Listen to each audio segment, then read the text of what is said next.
A royal summons, unlike any before, Princess Anne calls an emergency gathering at Buckingham Palace. Senior royals rush in, whispers follow, but no one knows what she's about to reveal, or who she's about to expose.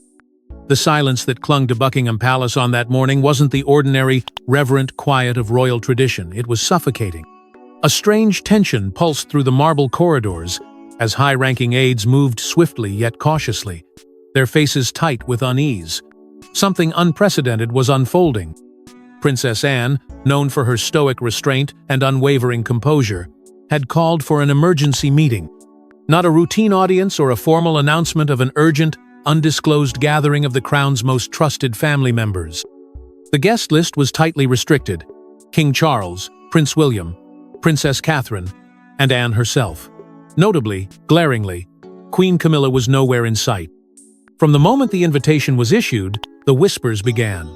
Even those who served the crown for decades could not recall an instance when Anne had ever taken such initiative, nor shown signs of emotional distress.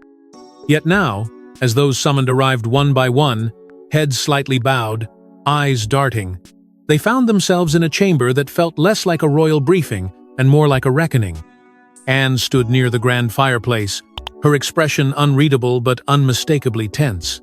She had barely spoken to anyone in the hours prior. Catherine noticed the redness around her eyes, a trace of tears hastily wiped.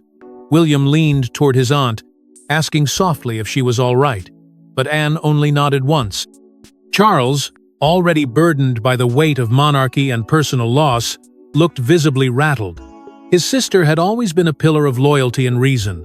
If she was shaken, then something was deeply wrong. Behind Anne, the towering portrait of Queen Elizabeth II seemed to dominate the room, a silent guardian watching over the moment that was about to unfold. But it wasn't just symbolic presence. Anne had chosen this specific chamber, the Queen's favorite, for a reason, and everyone present began to sense it.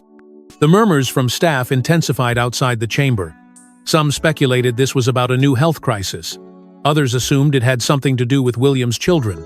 But none guessed the truth. None imagined that what Anne was about to say would reopen old wounds, tear through carefully managed facades, and ultimately place the crown in jeopardy. This wasn't about future events or political protocol. It was about the past buried memories and suppressed warnings. It was about betrayal, and more importantly, a plan that had been hiding in plain sight. And as the tension in the room peaked, with the royals now seated, back straight, breaths held, Princess Anne finally turned toward them.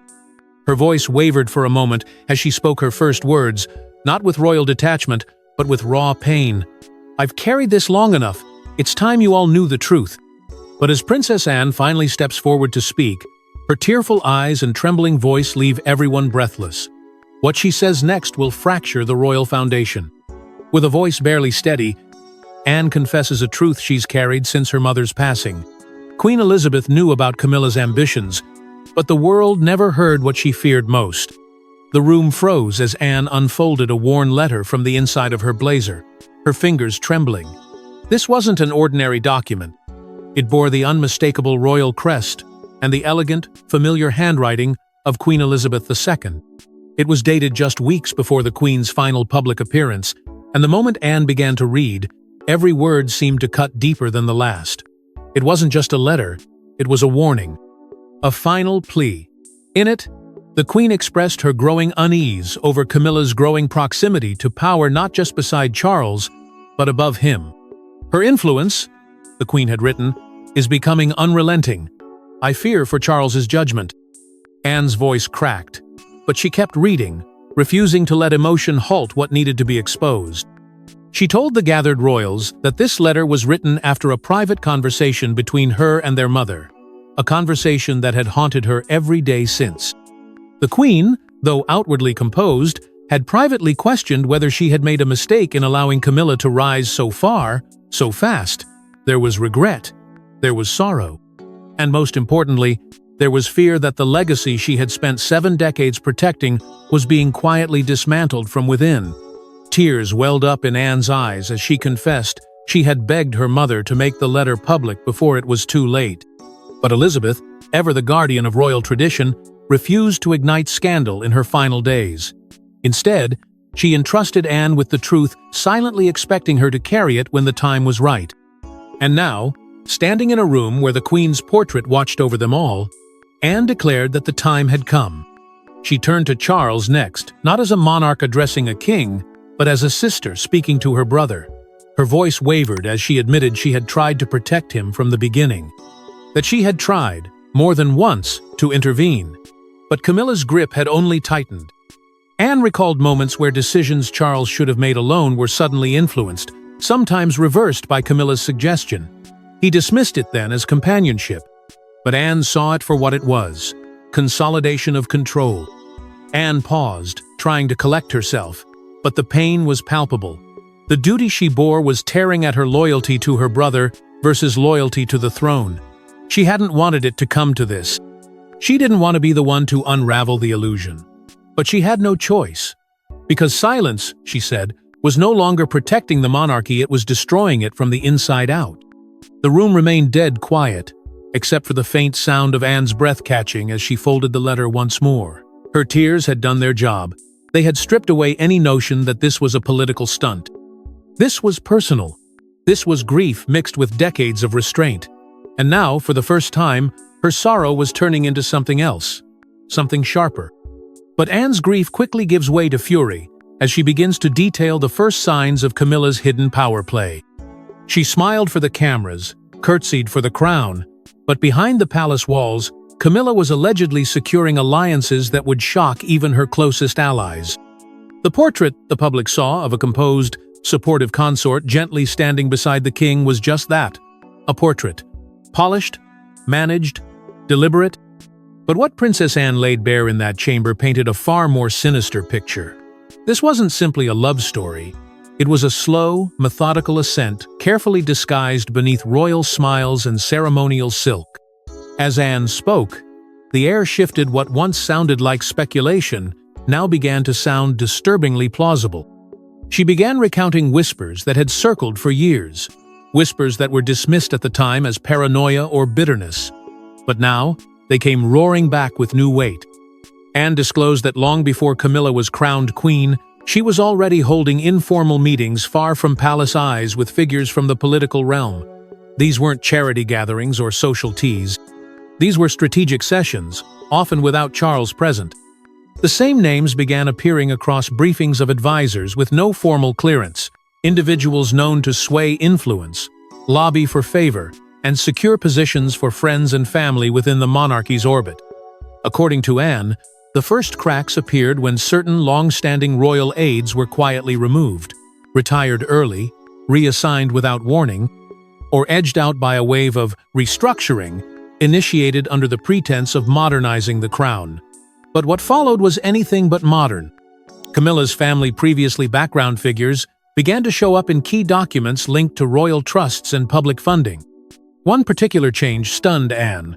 A sizable charitable endowment, originally earmarked in Queen Elizabeth's will to fund historical preservation efforts, had been quietly rerouted to a foundation connected to Camilla's lineage. It was done legally, strategically, but quietly, too quietly. When Anne raised questions, she was met with vague explanations, delays, and eventually, silence. The silence turned to suspicion, and suspicion to conviction. Still, Anne had no definitive proof, until a former aide anonymous for their protection broke rank. In a private conversation, this insider confirmed Anne's worst fear. Charles's decisions had been routinely influenced by Camilla, not persuaded, influenced. Reports and recommendations were often rewritten before Charles ever saw them. Public initiatives were redirected. Events involving Diana's memory were discreetly postponed or buried altogether, all done under Camilla's watchful eye, while Charles remained unaware, or worse, indifferent. And that's when the question shifted from what Camilla had done to how she had done it. Had Charles been too in love to see it? Or had he quietly accepted the terms, letting Camilla reshape the palace so long as it brought him peace? Anne's voice lowered as she said, "My brother may wear the crown, but someone else has been choosing the path beneath his feet." The statement hit like thunder because in those words, Anne confirmed what many feared but no one dared say aloud. And while Charles played the devoted husband, Anne reveals the devastating moment she realized Camilla's ambitions went far beyond the role of queen. A private memo discovered by Anne changes everything. It reveals that Camilla quietly pushed for a rewrite of royal succession influence, placing her family in line behind closed doors. The moment Anne's fingers touched the document, she knew it wasn't just another palace formality. It had been buried within an envelope marked for eyes only, tucked inside a folder of ceremonial paperwork meant for archival review. But what lay inside was far from routine. It was a confidential legal draft, complete with signatures, stamps, and chilling implications. The language was carefully calculated, but the intent was unmistakable. The draft proposed the creation of new honorary titles for Camilla's grandchildren, not as distant relatives with ceremonial acknowledgement, but as positioned figures within the royal hierarchy. This wasn't symbolism, this was succession restructuring. Anne's hands trembled as she read line after line. The memo wasn't just ambitious, it was audacious. It hinted at altering ceremonial customs, bypassing historical norms, and rewriting precedents to elevate Camilla's bloodline. Even worse, it implied that conversations had already been held with key government liaisons to explore the legal feasibility of integrating Camilla's descendants into royal appearances, duties, and most disturbingly, inheritance structures. None of this had been discussed publicly, not even within the family. William and Catherine had been left completely in the dark, their children's futures quietly sidelined while Camilla carved a new lane for herself. The audacity stunned Anne, but it also explained so much in hindsight. The veiled remarks at public events, the sudden presence of Camilla's family at prestigious ceremonies, the shift in language during official briefings. Camilla's silence, previously mistaken for elegance or deference, now appeared strategically designed to deflect attention while laying the foundation for something far more personal. It was not just a matter of pride, it was a matter of power. Royal historians, when later briefed by Anne, were horrified. This move represented a violation of centuries of unbroken precedent, a monarchy built on bloodline, duty, and the sovereign will of the reigning monarch. Anne knew that what she had found could not remain hidden, but she also knew what exposing it would cost her. Speaking out would not only ignite a scandal, it would fracture her relationship with Charles permanently. Still, as she stared at the memo, Anne came to a chilling realization. If she stayed silent, she wouldn't just be betraying the past, she'd be compromising the future. For weeks, she wrestled with the burden. She debated shredding it, burying it, forgetting she'd ever seen it. But the Queen's letter, and her haunting final words about Camilla's ambitions, gave Anne no peace. She remembered her mother's trembling voice. She remembered the pain in her eyes. And in that memory, Anne found resolve.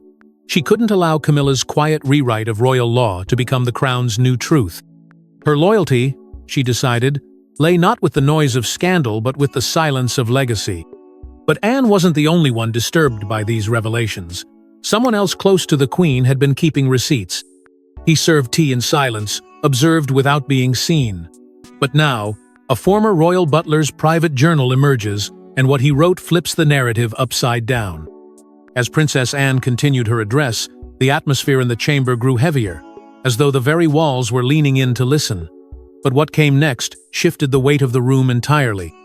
From a leather-bound folder, Anne revealed a collection of handwritten notes pages weathered with time, ink slightly faded, but every word as piercing as the day it was written. It was the personal journal of the Queen's long-serving butler, a man known for his discretion, loyalty, and above all, his silence. He had been there through every royal triumph and crisis, present in rooms where the public was never meant to peer, standing quietly just beyond the veil of power. And now, through his pen, the veil was being pulled back. The journal, Anne revealed, had been handed to her privately after the Queen's death. The butler had hesitated for months before reaching out, torn between duty and conscience. But ultimately, his loyalty wasn't to the institution, it was to the late monarch. And in his eyes, the Queen had died with a warning unheeded. The entries were detailed, composed with the precision of a man who had spent his life observing, not interfering. They chronicled dozens of incidents of unrecorded visits Camilla made to the Queen's private quarters, meetings held behind closed doors, and hushed arguments that left Her Majesty shaken. One entry described a moment of chilling tension just 3 months before Charles's coronation. Camilla had allegedly burst into the Queen's study uninvited, demanding clarity on her ceremonial role in the upcoming transition. According to the butler, voices were raised uncharacteristically by both women. But what was most disturbing was what came after. The Queen, visibly distressed, had reportedly told him, "She's not waiting for me to pass, she's already taking the throne." That line was etched in bold on the page, underlined twice. It wasn't paranoia, it was fear. The Queen had felt it. And now, through these notes, so did everyone in the room. The journal also exposed how Camilla had warned staff not to mention specific visits or repeat anything overheard. It wasn't an outright threat, but a consistent reminder of what loyalty to the crown required. One butler resigned quietly during this period, and another requested reassignment. Most stayed silent. But this one, the Queen's closest, could not carry the weight any longer. His final entry, dated 1 week after the Queen's funeral, read simply, "I've done what I can. The rest is in Anne's hands." And that, Anne said, was why she was standing before them now. Not as a sister, not as a princess, but as the last safeguard of her mother's legacy. These weren't accusations thrown in the heat of anger. They were documented patterns, witnessed accounts, and written proof. With every line she read aloud, the illusion shattered further. Camilla's image was no longer just fractured, it was exposed. Armed with evidence, Anne delivers the blow no one expected, a moment that would forever redefine royal loyalty. Locked in a vault beneath Windsor was Queen Elizabeth's final will. What Anne found sealed inside proved her deepest fears and stripped Camilla of a crown she thought she'd claimed. What began as a whisper of suspicion became an undeniable truth the moment Anne held the key to the most guarded vault in Windsor. It was not a ceremonial vault, nor one known to most royals. This was the Queen's personal archive, a space reserved for documents too sacred, too controversial, or too explosive to be stored in the usual records. Access required not only a request, but a royal sanction. And for months, Anne had waited, biding her time as she gathered evidence, anticipating the right moment to demand entry. That moment came on the heels of the butler's journal, and the memo rewriting royal succession. With King Charles cornered by the weight of these revelations, he finally gave his reluctant consent. The vault was opened, and what lay inside would upend everything. Within the sealed envelope marked Anne only was a handwritten letter and a hidden codicil to the Queen's final will, both never registered with the public registry. What they revealed was nothing short of a royal earthquake. Queen Elizabeth, with full clarity and intention, had forbidden Camilla from accessing a specific list of royal heirlooms. These weren't ordinary trinkets. They were sacred artifacts of bloodline and symbolism.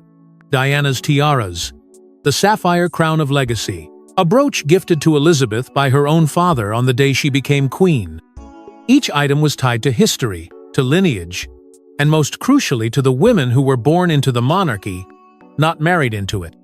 Anne's voice grew heavy as she recalled the moment she first saw the Queen's final line in that letter, "Protect what must not be lost." Those words weren't just an instruction, they were a cry for preservation, a desperate plea to prevent the erosion of a legacy by hands that had no claim to it. But it was already too late. Camilla had worn one of those very heirlooms, the crown of legacy, at a recent state banquet, smiling proudly as flashbulbs flickered. At the time, Anne had held her tongue, gritted her teeth, and told herself there must have been a mistake. But now, she knew better. That moment had been a violation of the Queen's final command. A quiet betrayal, dressed in diamonds.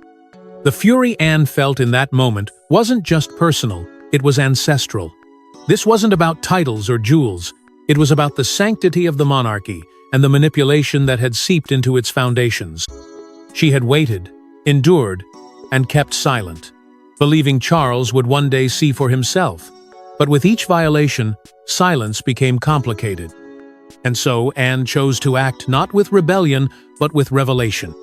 As the final words of Elizabeth's letter were read aloud to the family, her unmistakable handwriting calling Anne the true protector of legacy, a shiver ran through the room. The Queen had known.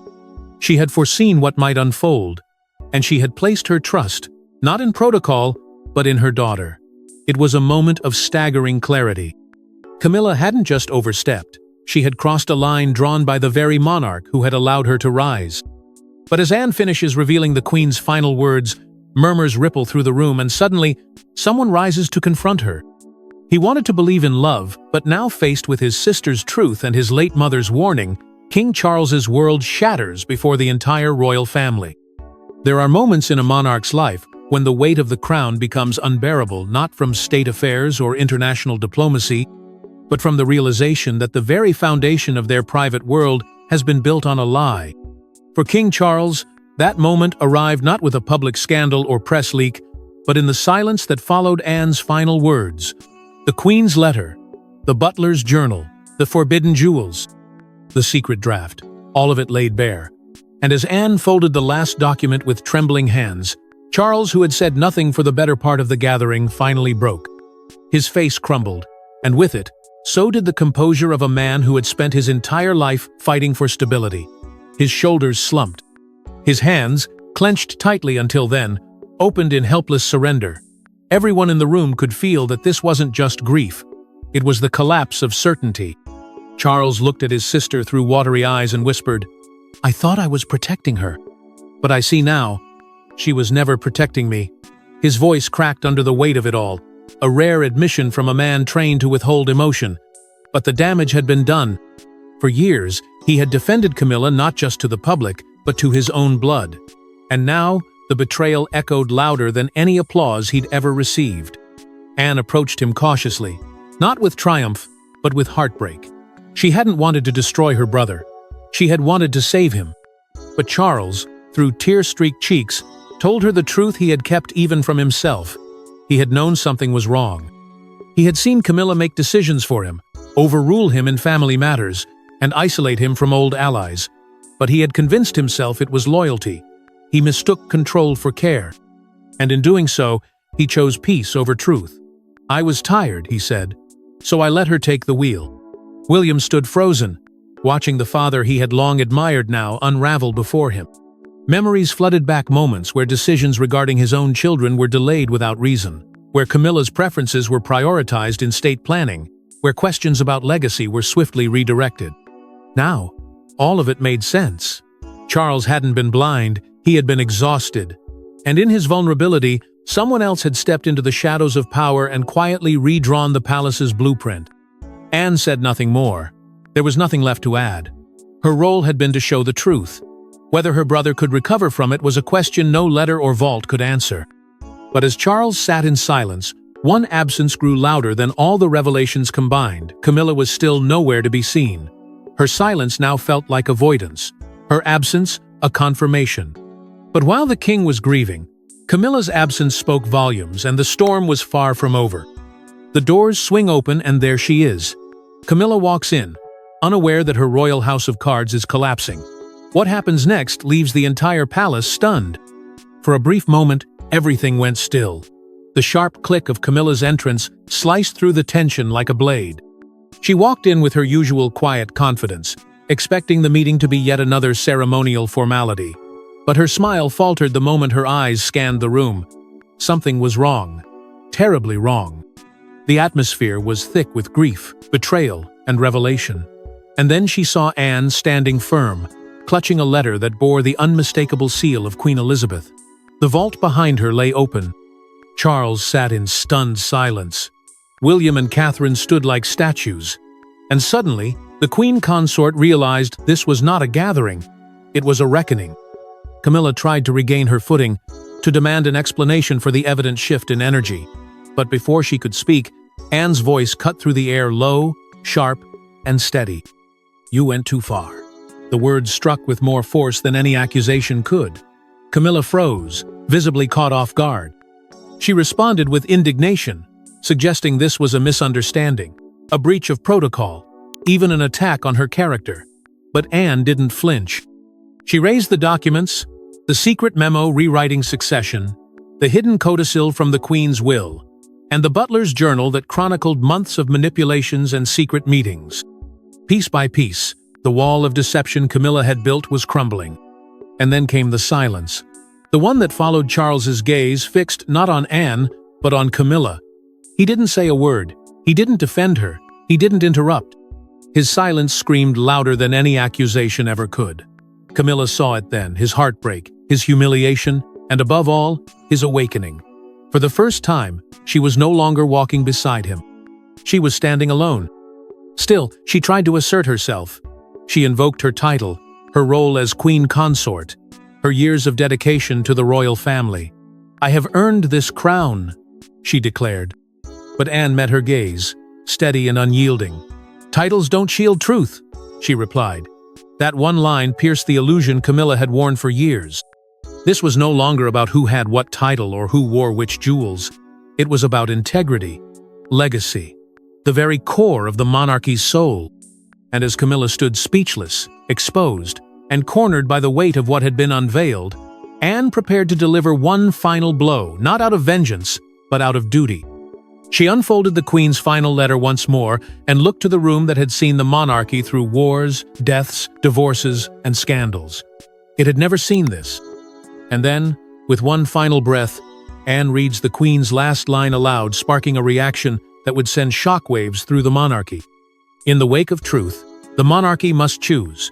Rebuild with integrity or crumble under deception. The decision is made, and Camilla's royal future is sealed." The storm may have passed, but the wreckage was undeniable. In the hours following Anne's final revelation, the palace moved quickly, almost urgently, as if trying to regain its footing before the world caught wind of what had transpired behind closed doors. A formal statement was issued by the palace's communications office, measured in tone, but unmistakable in consequence. It announced that Queen Camilla would be stepping back from all public royal duties for the foreseeable future. There was no mention of illness or scheduling conflicts. It was clear, this was not a temporary pause. It was a quiet removal. But that was only the beginning.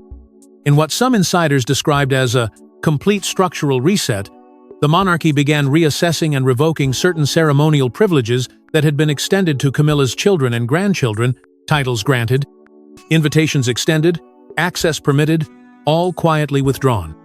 A royal decree, countersigned by both Charles and Anne, stripped those extensions from the official court registry, effectively severing Camilla's bloodline from any institutional inclusion. It was unprecedented. And it was irreversible. Yet what followed was perhaps even more symbolic. In a surprising move, Princess Anne was appointed to a new honorary role overseeing the Crown's Legacy Preservation Office, an institution historically used to manage royal archives and ceremonial artifacts. It was a clear signal. The Queen's final wish had not only been heard, it was now being enforced. Anne would protect what must not be lost. And for the first time in decades, the royal family appeared willing to rewrite its future through the lens of its past. William, usually reserved in moments of political sensitivity, broke tradition and publicly acknowledged his aunt's bravery. In a heartfelt statement, he thanked her for defending the spirit and the strength of the monarchy our grandmother built. Catherine, though silent, stood firmly by her husband's side throughout the announcement, her presence echoing quiet solidarity. Behind palace walls, some wept in relief. Others mourned the image of unity they had fought so long to preserve. But none denied the gravity of what had occurred. The public's response was immediate and divided. While some loyalists clung to Camilla's years of service and viewed her exile as excessive, many others praised Anne for her courage, for refusing to be silenced, for exposing what the institution was too afraid to face. News outlets exploded with speculation. Social media flooded with theories, sympathies, and debates. But through it all, one truth held firm. The monarchy had been shaken, and it had chosen to cleanse itself rather than cover the cracks. Camilla left Windsor in silence. No farewell address, no royal farewell tour. Just a discreet departure, flanked by a minimal escort, her face turned away from the cameras. For a woman who once stood beside the throne, her exit was eerily quiet, and her legacy? Forever altered. What began as a calculated ascent ended in an unceremonious retreat, buried beneath the weight of secrets too heavy to survive the light. And as the crown tries to rebuild, one question still echoes in the halls of Buckingham. What other truths remain buried, waiting for the right voice to reveal them? Thanks for watching. Don't forget to like and subscribe, and we will see you in the next one.